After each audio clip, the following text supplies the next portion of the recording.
It has been 1 month since these men, women and children blocked the road leading to a mountain gold mine that stands up to the pressure of President Calderon's administration. Far from a political victory, it's clear that the president...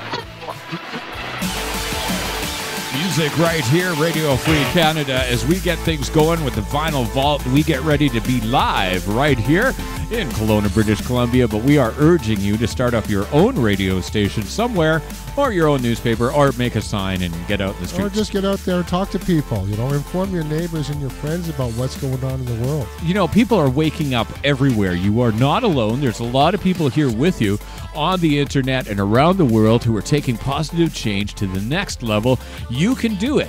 Don't forget that. We're here for you. We're going to keep broadcasting until the black helicopters show up. I am Darren Howard. And I am Robert Nisbet. And you're listening to Radio Free Canada. Red pills for your brain. You know it. Red Pill Radio, the revolution of consciousness, does continue as we take a look at the elephant in the room in Canada, which is foreign corporate policy. You know, this was off my radar completely until we attended that talk by Mr. Engler. Engler, or Eve Engler, is it? Yeah, I can't find it. He wrote the book called The Ugly Canadian. Yes, it's got Stephen's picture on the cover. Which is a little accurate. However, accuracy being what it is, Eve Engler came up with this awesome little book. It's a quick read. Make sure that you get it. And it talks about Canadian mining industry. And the way, you know what? We were involved with that South Africa nonsense. Yeah. Okay. We're involved with nonsense around the planet. Let's start the conversation off. Remember, CBC is not covering this. No, I had to look online for this stuff again. And guess where we had to get it? Al Jazeera. It has been 1 month since these men, women and children blocked the road leading to a mountain gold mine that stands above their agricultural community. Hands off Famatina, they chant. Sobre el pueblo van a tener que pasar. They will have to pass over our dead bodies. O sea que si quieren entrar por otro camino.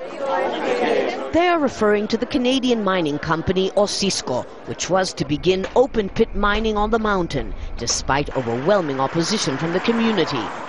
Water is worth more than gold, this says, a reference to the water the mine would take and possibly contaminate. Water is already a scarce resource in this arid region. The protests at Famatina have resonated all over Argentina, forcing the Canadian company this week to suspend exploration plans, at least for now.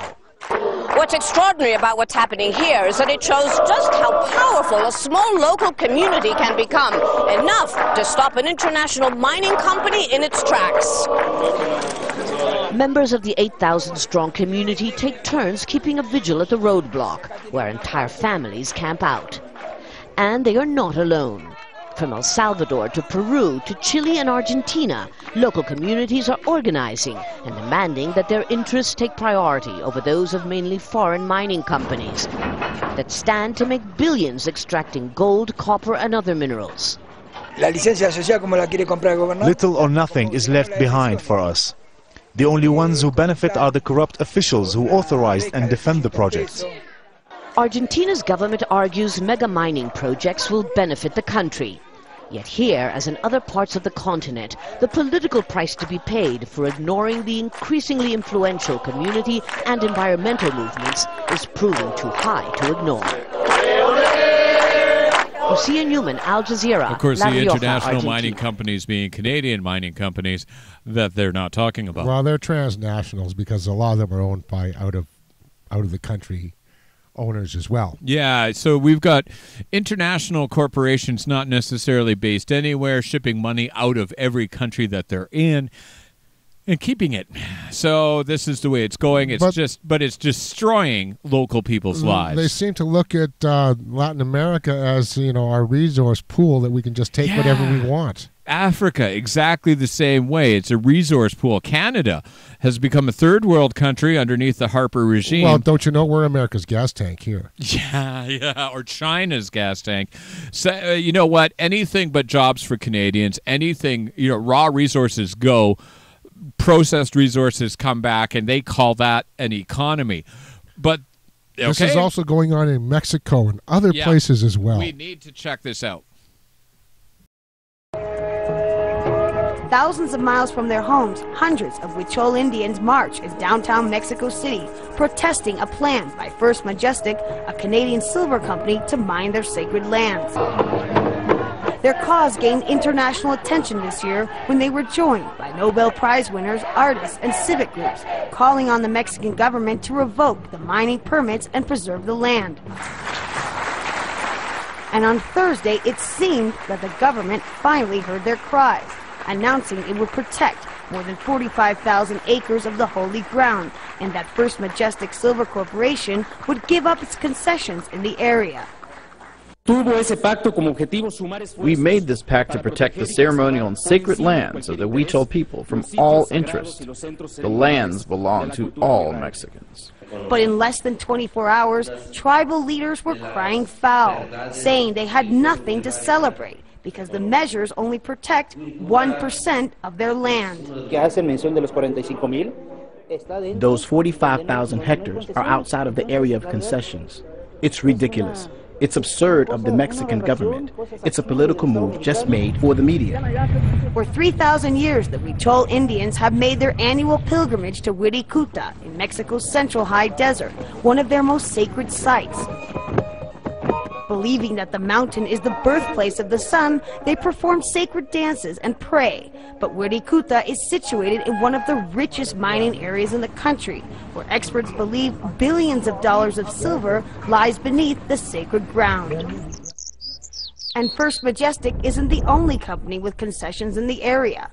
Another Canadian mining company, Revolution Resources, has claims to more than 40% of the land surrounding Wirikuta, and so far the government has remained silent on any plans to protect it. On Saturday, more than 65,000 Huichol supporters are expected to gather at a concert in Mexico City to increase the pressure on President Calderon's administration. Far from a political victory, it's clear that the president, who once called himself a defender of indigenous rights, will most likely have to take much tougher measures if he's to convince the Huichol people he's a man of his word. Rachel Levin, Al Jazeera, Mexico City. And then, of course, we have to go to Al Jazeera to find out about Mexican protests on Canadian companies. Okay, we got just enough time to fit this in. Okay, what do you got? This is from Panama, another protest. Check it out. Next, new battle lines are being drawn in the rainforests of the Americas, and billions of dollars are at stake. Canadian mining companies hold about 1,400 properties in developing nations from Mexico to Argentina. One of those is in Panama, where local groups have teamed up with environmental activists to halt the building of new mines. Deep in the Panamanian rainforest, more than 3 hours northwest of Panama City, small agricultural communities dot the landscape, places that have remained unchanged for generations. Carmelo Yanguez has lived in the town of Coclacito for more than 40 years. A subsistence farmer, he lives on what he grows: plantains, coffee, rice, and beans, and fish from nearby rivers. But his peaceful life, he fears, is changing. Families typically grew their own food. However, when the mining companies arrived and hired people, food had to be brought in from outside because nobody's left to cultivate the land. Worse, he says, it's not safe to eat the fish that is left in the river. He and other locals believe the cause is upstream, where the country's only operating gold mine has been producing gold from its open pit since 2009. Raisa Banfield is the head of the Sustainable Panama Foundation. We receive reports of fish dying and also of animals that drink water from the river periodically. And those events coincide with periods of heavy rainfall that cause the tailings ponds with toxins to overflow. But those situations happen very quickly. So when you finally get there, you can't prove that. But we know it's happening. And the authorities are not doing anything to prevent this.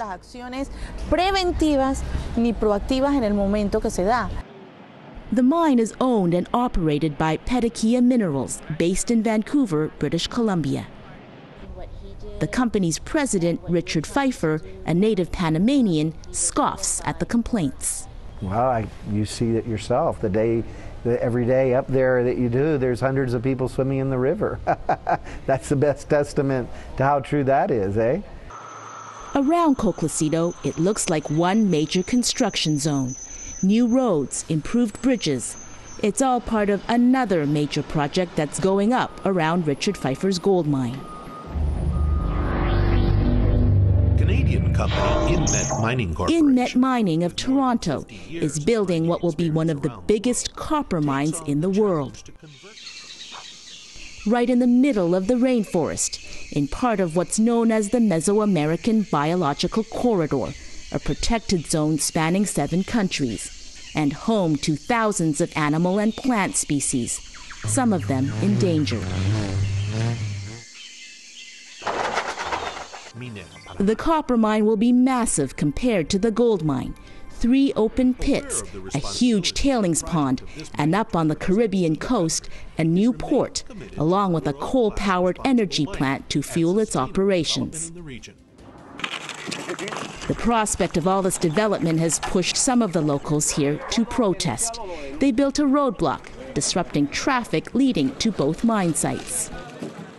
The protest is led by Carmelo Yanguez, who's been joined by an indigenous leader from another village. Martin Rodriguez and his group have hiked for hours through the jungle to take part. Inmet has built a school for their village of Nueva Lucha, an indigenous community at the edge of the mine-affected area. There are promises of a health center as well, but at what cost, he asks. They say that they're going to give us a health center and a school, but I don't want that from them. As a leader, I can see through that. How much destruction and pollution is there going to be? Schools and health centers, that's the government's responsibility. Rodriguez and his group have actually tapped into a bigger movement taking place across Latin America. Grassroots protests taking on Canadian mining companies, and in some cases, winning. We've seen moratoriums on new mining concessions in Guatemala, in Honduras, in El Salvador, in Ecuador. We've seen ban now on open pit gold mining in Costa Rica, and a ban on mining in glacier and periglacier systems in Argentina. For their part, the mining companies are trying to win over the locals by reaching out with daycare programs for children, small business loans to their parents, and promises of improved roads, schools, and health centers. Craig Ford is Inmet's Vice President of Corporate Responsibility in Toronto. We're helping bring the government into the area to discharge their responsibilities in areas where they haven't been in the past. So it's a very positive outcome for the local communities in terms of increased access to healthcare, education, and we're really the catalyst for that, and we're proud of that. Inmet's plans for the mine call for 22 square miles of rainforest to be taken down. Work has already started. They estimate that some 7% of the world's biodiversity lives within the Mesoamerican Biological Corridor, and one of the most pristine areas is in northern Panama, where these companies are currently developing their projects. The company hopes to start producing copper here by 2016. And we're urging you to get informed and to start taking down all of the guys who are running Inmet, to research on who the individuals are, which banks are backing them up, which legal companies are making them rape the other countries. Yeah, maybe take some direct action, like info jamming them. Yes, okay. So make sure you take direct action against these guys and tell them. And honestly, if they said no tailings ponds and total renewable energy, no coal-fired power plants, maybe we could think about something like that. Maybe we could. Stay tuned. We've got more coming up with Radio Free Canada and more stuff that the conservative lamestream media wants to ignore. I'm Robert Nisbet. We'll be right back, okay?